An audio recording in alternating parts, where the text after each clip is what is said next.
Obediencia, escrito por Arthur W. Pink, 1886-1952. David Martin Lloyd Jones, 1899-1981. Hugh Martin, 1822-1885. Stephen Ting, 1800-1885. Charles H. Spurgeon, 1834-1892. Stephen Charnock, 1628-1680. Richard Barcelos. Narrado por Ezequiel Romero. Copyright 2021. Felipe Chavarro Polanía, Inc. Producción Copyright 2021. Felipe Chavarro Polanía, Inc. Los 10 mandamientos y la nueva alianza. Vamos a analizar el tema de los 10 mandamientos y la nueva alianza bajo dos consideraciones vitales: los 10 mandamientos y el nuevo pacto en la profecía del Antiguo Testamento y los 10 mandamientos y el nuevo pacto en el cumplimiento del Nuevo Testamento. Es vital darse cuenta de que el Antiguo Testamento habla de los 10 mandamientos en relación con el nuevo pacto profetizado. Los 10 mandamientos y la nueva alianza en la profecía del Antiguo Testamento. Al considerar los 10 mandamientos en la profecía del Antiguo Testamento, nos centraremos en el texto clave del Antiguo Testamento relativo a la ley de la nueva alianza. Jeremías 31:33 es el texto clave del Antiguo Testamento, que muestra claramente que los 10 mandamientos funcionan en el marco de la nueva alianza y son, por tanto, aplicables a los cristianos. Pero este será el pacto que haré con la casa de Israel. Después de aquellos días, dice Yahvé, pondré mi ley en su interior y la escribiré en su corazón, y seré su Dios, y ellos serán mi pueblo. Jeremías 31:33. Unas cuantas observaciones nos servirán para nuestro propósito. En primer lugar, observe que la ley bajo el nuevo pacto es la ley de Dios, algo que Él escribe y posee. Leemos: pondré mi ley, énfasis añadido, en sus entrañas, y la escribiré, énfasis añadido, en sus corazones. La frase mi ley aparece 6 veces en el libro de Jeremías. Jeremías 6:19, 9:13, 16:11, 26:4, 31:33 y 44:10. En estos contextos se describe como algo que se puede oír, algo que se puso delante del pueblo de Dios de la antigua alianza, algo que se equipara a la voz de Dios, algo que se puede romper, algo que cuando se rompe se considera como abandonar a Dios y cometer idolatría, algo que se puede escuchar, algo que se puede transgredir, algo que se escribirá en el corazón, y algo que se puso delante de los padres. Está muy claro que Jeremías se refiere a una norma objetiva de conducta conocida y esperada cuando utiliza la frase mi ley. Cualquiera que sea esta ley, sabemos que es de Dios y que ya había sido revelada al pueblo de la antigua alianza de Dios, en la época en que se escribió Jeremías. Seguramente los antiguos lectores de Jeremías estarían de acuerdo con esto. En segundo lugar, observe que la ley de Dios bajo el nuevo pacto será puesta en las partes internas, la mente, y escrita en el corazón de todos los beneficiarios del nuevo pacto. Esta bendición prometida del nuevo pacto debe ser disfrutada por toda la comunidad del nuevo pacto, al igual que el conocimiento salvador de Dios y el perdón de los pecados. Y ya no enseñarán cada uno a su prójimo, ni cada uno a su hermano, diciendo, conoce a Yahvé, porque todos me conocerán, desde el más pequeño de ellos hasta el más grande, dice Yahvé, porque perdonaré su iniquidad y no me acordaré más de su pecado. Jeremías 31:34. Aunque Jeremías está hablando de una obra de Dios en los corazones de los individuos, todos y cada uno de esos individuos se convierten en ciudadanos de la comunidad de la nueva alianza y en beneficiarios de todas sus bendiciones prometidas. En tercer lugar, obsérvese que Dios es tanto el autor de la ley como el que la escribe en el corazón. En efecto, Dios dice, pondré y escribiré mi ley en las mentes y los corazones de mi pueblo del nuevo pacto, todos ellos. Estas observaciones proporcionan la base exegética necesaria para identificar la ley básica y fundamental de Dios bajo la nueva alianza. El texto de Jeremías supone claramente que la ley de Dios bajo la nueva alianza Se refiere a una ley que ya estaba escrita en la época en que se escribió Jeremías. La frase mi ley, cuando se refiere a Dios, siempre se refiere a algo revelado por Él a Israel, no solo en el libro de Jeremías, sino en todo el Antiguo Testamento. El lenguaje de Dios mismo escribiendo una ley es un lenguaje familiar del Antiguo Testamento. Éxodo 31:18 dice: Y dio a Moisés, cuando terminó de hablar con él en el monte Sinaí, 2 tablas de testimonio, tablas de piedra, escritas, énfasis mío, con el dedo de Dios. Jeremías enseña claramente que la ley de Dios bajo el nuevo pacto es una ley que ha sido y será escrita por Dios mismo. Con estas cosas en mente, la única respuesta plausible a la pregunta sobre la identidad de esta ley es que debe ser la misma ley que Dios mismo escribió anteriormente. Jeremías está enseñando que la ley de Dios bajo el nuevo pacto es una ley que fue escrita en piedra por Dios y que será escrita en los corazones por Dios. Éxodo 24:12 identifica las tablas de piedra con la ley y los mandamientos que yo he escrito. Este es un versículo muy importante porque utiliza la palabra hebrea Torá, ley, como sinónimo de lo que Dios escribió en las piedras. Esto nos da más garantía bíblica para llamar a lo que Dios escribió en la piedra su ley o la ley de Dios. Una comparación de Éxodo 31:18, Jeremías 31:33 y 2 de Corintios 3:3 es muy ilustrativa. Aquí están estos textos en el orden en que aparecen en nuestras Biblias. Y dio a Moisés, cuando terminó de hablar con él en el monte Sinaí, 2 tablas del testimonio, tablas de piedra, escritas con el dedo de Dios. Éxodo 31:18. Pero este será el pacto que haré con la casa de Israel.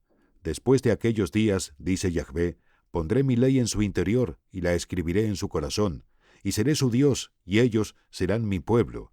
Jeremías 31:33.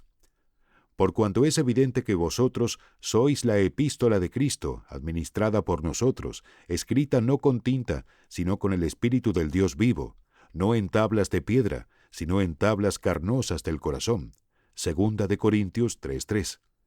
Por lo tanto, considerar el lenguaje de un texto anterior a Jeremías 31:33, Éxodo 31:18, y un texto posterior a Jeremías 31:33, 2 de Corintios 3:3, nos obliga a contar con el hecho de que la ley de Dios, escrita por Dios mismo, fue lo que Él escribió en la piedra y escribirá en los corazones.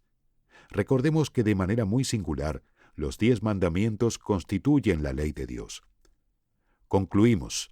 Las bendiciones del nuevo pacto incluyen la escritura de los 10 mandamientos en los corazones de todo el pueblo de Dios bajo el mismo. Jeremías 31:33 enseña que el decálogo funcionará bajo el nuevo pacto como la ley básica y fundamental para los cristianos. Los 10 mandamientos y la nueva alianza en el cumplimiento del Nuevo Testamento.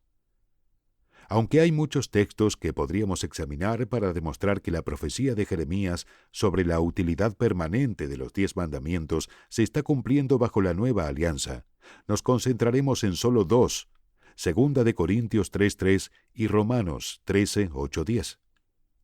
2 de Corintios 3:3.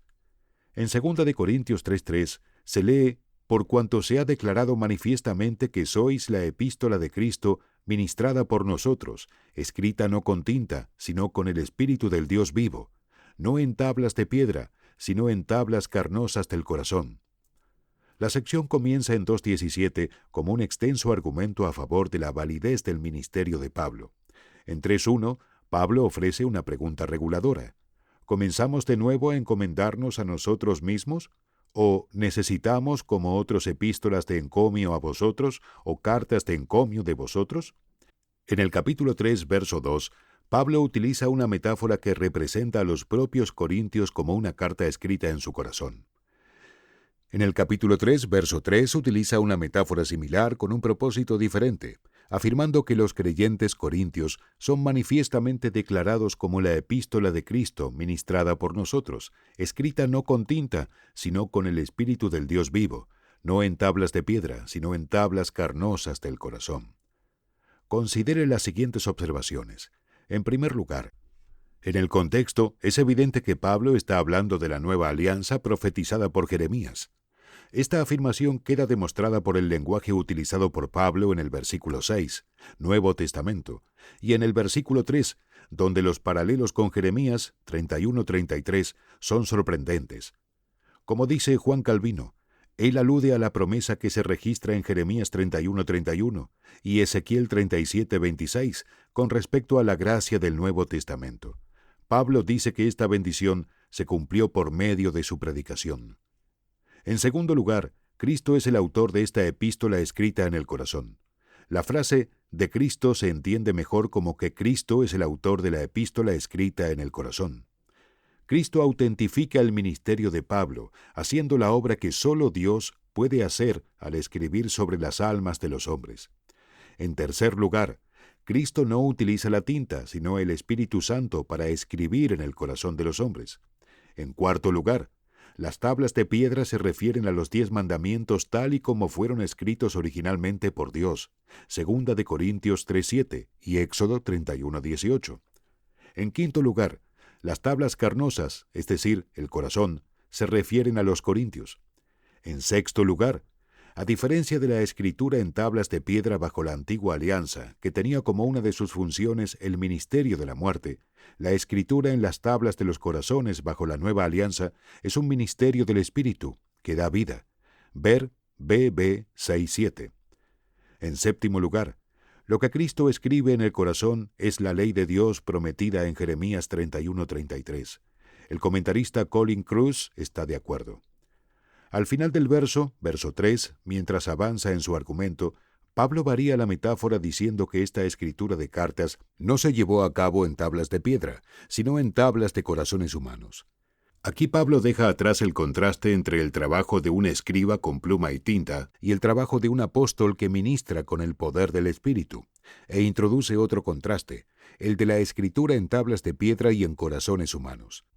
Este último contraste es claramente una alusión a la descripción profética de la nueva alianza. CF Jeremías 31-31-34, Ezequiel 36-24-32, según la cual Dios escribiría su ley en los corazones humanos. Es importante ver que Pablo cambia la metáfora al final del verso 3. Pasa de lo que los corintios son para él en el versículo 2, nuestra epístola escrita en nuestros corazones, a lo que Cristo hizo en los corintios para convertirlos en la epístola de Pablo. El ministerio de Pablo es el cumplimiento de la profecía del Antiguo Testamento. El movimiento en el pensamiento de Pablo no es de una ley a ninguna ley o a una ley totalmente nueva, sino la misma ley de la piedra al corazón. Philip Hughes ofrece estos útiles comentarios en su comentario sobre 2 de Corintios. Es evidente que Pablo tiene en mente el contraste entre la entrega de la ley a Moisés en el monte Sinaí y el establecimiento de la nueva alianza profetizada por Jeremías. En el Sinaí la ley había sido escrita por el dedo de Dios en tablas de piedra, Éxodo 31:18.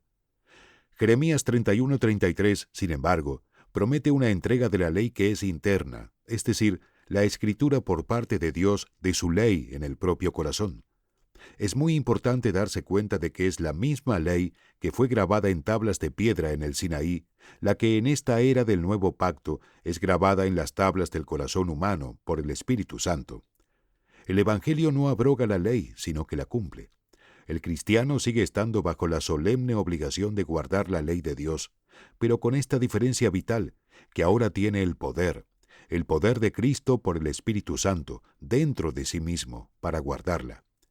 La ley, por tanto, no es mala ni obsoleta, sino que, como dice Pablo en otro lugar, la ley es santa, y el mandamiento santo, justo y bueno. Romanos 7:12. La ley tampoco se opone al amor, al contrario, el amor a Dios y el amor al prójimo son la suma de la ley, como enseñó el mismo Señor. Marcos 12:28-31. El amor, afirma el apóstol, es precisamente el cumplimiento de la ley. Romanos 13:8-10. La comprensión de Pablo de la ley de Dios escrita en el corazón bajo el nuevo pacto de 2 de Corintios 3:3 ahora se hace clara. Esa ley son los 10 mandamientos, la ley fundamental y básica del antiguo pacto, la que Dios escribió en tablas de piedra. La función de los 10 mandamientos bajo el nuevo pacto es similar a su función bajo el antiguo. Siguen funcionando como el patrón fundamental para una vida justa. Segunda de Corintios 3:3 es un texto del Nuevo Testamento que enseña claramente la validez permanente de los 10 mandamientos para los cristianos en cumplimiento de la profecía del Antiguo Testamento. En Romanos 13:8-10 leemos: No debáis a nadie nada, sino amaros los unos a los otros, porque el que ama a otro ha cumplido la ley. Porque esto: no cometerás adulterio, no matarás, no robarás, no darás falso testimonio, no codiciarás. Y si hay algún otro mandamiento, está brevemente comprendido en esta palabra: amarás a tu prójimo como a ti mismo. El amor no hace mal al prójimo, por eso el amor es el cumplimiento de la ley. Aquí es evidente que el amor y la ley no son enemigos, sino amigos benditos en el proceso de santificación del creyente. En la enseñanza de Pablo y del resto de la Biblia, el amor y la ley para el creyente van juntos e incluso son inseparables. Escuche a John Murray sobre este punto. La conducta recta nunca puede coexistir con la impureza del corazón. La mera conformidad externa y servil con los preceptos de la ley no constituye obediencia. Sin la condición interior de pureza y el impulso interior del amor, la obediencia es imposible. Murray tiene razón. Tanto el amor como la ley son necesarios para el cristiano. La obediencia a la ley es inútil sin el amor. Expresar nuestro amor es imposible sin la ley. De interés para nuestro estudio, haremos 3 observaciones a partir de este texto. En primer lugar, Pablo no duda en ilustrar lo que entiende por ley en el versículo 8, citando parte del Decálogo en el versículo 9. El hecho de que el Nuevo Testamento haga referencia al Decálogo en el contexto de la santificación cristiana sugiere al menos 2 cosas. Primero, que el Nuevo Testamento considera el Decálogo como el corazón de la ley del Antiguo Testamento, al igual que el Antiguo Testamento. Y segundo, que el Nuevo Testamento encuentra en el Decálogo un resumen conveniente de la ley moral. Véanse Mateo 19:18-19, Romanos 13:8-10, Primera de Corintios 6:9-10, Efesios 6:2-3, Primera de Timoteo 1:8-11 y Santiago 2:8-11, donde se hace referencia al Decálogo tanto en contextos de evangelización como de enseñanza. Al comentar Romanos 13:8-10, Murray dice con perspicacia: pero lo que deseo destacar especialmente es, en primer lugar, que estos 4 que enumera son 4 de los conocidos 10 mandamientos. Es en el Decálogo donde Pablo encuentra el epítome de la ley moral. En segundo lugar, Pablo nos enseña que todos los mandamientos legítimos para los cristianos pueden ser comprendidos o resumidos. La palabra griega para comprendido es una palabra rara en el Nuevo Testamento. En Romanos 13:9, el amor es un mandamiento comprensivo que contiene implícitamente otros. En otras palabras, lo que comprende o resume necesariamente contiene lo que se comprende o resume. Amarás a tu prójimo como a ti mismo contiene necesariamente los mandatos del Decálogo mencionados anteriormente por Pablo. El amor al prójimo es lo que comprende o resume lo que se comprende o resume. Los mandatos individuales están resumidos y, por tanto, implícitamente contenidos en el único mandamiento de amar al prójimo. Aquí Pablo se refiere a 5 de los 10 mandamientos como ilustración de la ley que cumple el amor. Amar al prójimo resume los 5 mandamientos del Decálogo a los que acabamos de referirnos y sugiere que toda la ley moral puede reducirse a sus elementos esenciales. Hemos visto que esto ocurre en nuestra discusión anterior. Los útiles comentarios de Murray sobre 1 de Corintios 6, 9, 11 se aplican también a Romanos 13, 8, 10 cuando dice: Él, Pablo, no ha agotado la lista de pecados. En otros lugares menciona otros que no se mencionan específicamente aquí, pero ha enumerado lo suficiente como para demostrarnos que el presupuesto subyacente de su pensamiento es que, al menos de forma resumida, el Decálogo es la norma por la que debe conocerse el pecado, como también es la norma de la justicia que caracteriza al reino de Dios y a los que pertenecen a él. Dice, en efecto, lo mismo que el apóstol Juan, que el pecado es la transgresión de la ley. En tercer lugar, Pablo nos enseña que el amor es el cumplimiento de la ley. El amor se expresa cumpliendo la ley de Dios. El amor obedece la ley de Dios. Estas observaciones confirman algunas de las cosas ya establecidas. El Antiguo Testamento considera los 10 mandamientos como el corazón de su ley, y lo mismo hace el Nuevo Testamento, con la ley todavía reducible a sus elementos esenciales. El Antiguo Testamento profetiza un día en el que el Decálogo funcionará bajo la nueva alianza como la ley básica y fundamental de Dios para los creyentes de la nueva alianza. El Nuevo Testamento confirma esta expectativa en 2 de Corintios 3:3, Romanos 13:8-10 y muchos otros lugares, Efesios 6:2-3, Primera de Timoteo 1:8-11, Santiago 2:8-11, etc. Los 10 mandamientos funcionan como ley básica y fundamental en ambos testamentos y bajo el Antiguo y el Nuevo Pacto.